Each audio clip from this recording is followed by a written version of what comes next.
安定咗啦，而家嗰啲交通正常翻晒，唔會話呢度停嗰度停咁樣啊嘛。冇嗰啲即係新聞又邊度起火或者邊度塞車，然後塞住晒。我就自己就唔認同嘅，因為其實自由都應該會需要有條底線咯，咁就唔應該係影響到其他人嘅生命安全。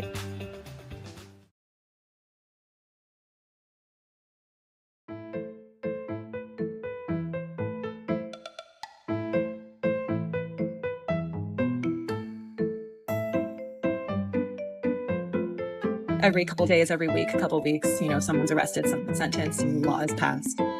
Under the new law, when in Hong Kong, I can't say anything.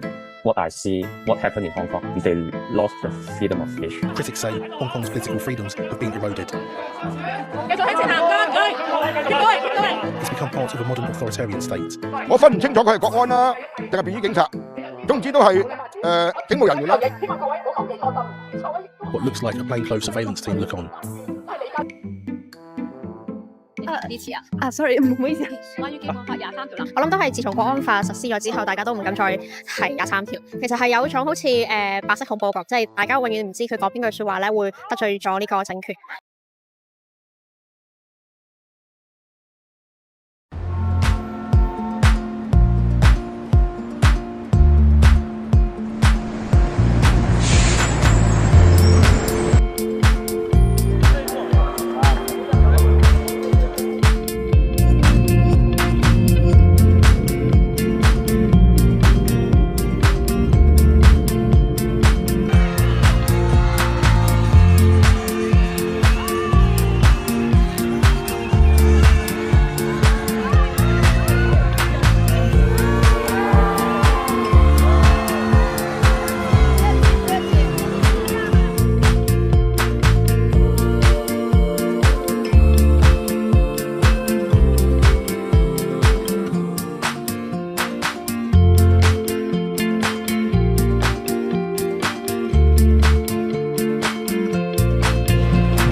大家都有大家嘅自由啦，咁唔因為自己想點就影響到人哋咯。自由唔等於自私咯。我係唔同意嘅，因為之前呢搞到我哋啲正常市民係唔敢出聲，唔敢做其他嘢，因為我哋一講少少嘢就可能會俾人批評嘅，鬧甚至係人身攻擊嘅。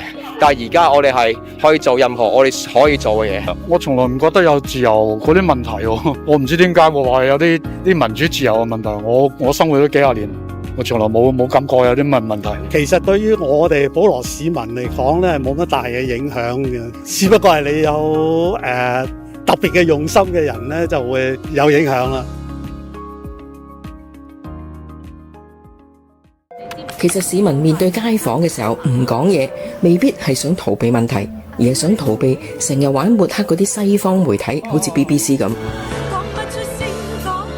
不過你又知唔知，你唔講嘢，正正就係西方媒體最想要嘅嘢呢？你支唔支持23條立法？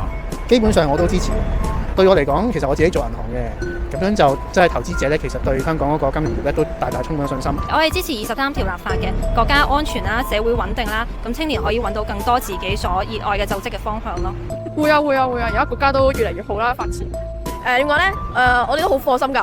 支持23條嘅，成個社會安全咗咯，避免一啲過分嘅政治爭拗咯，因為可以令到政府一個騰出手嚟，全力去發展經濟啊。有穩定嘅社會環境，先有經濟先可以起飛嘅，維護翻自己國家安全係好正常嘅事。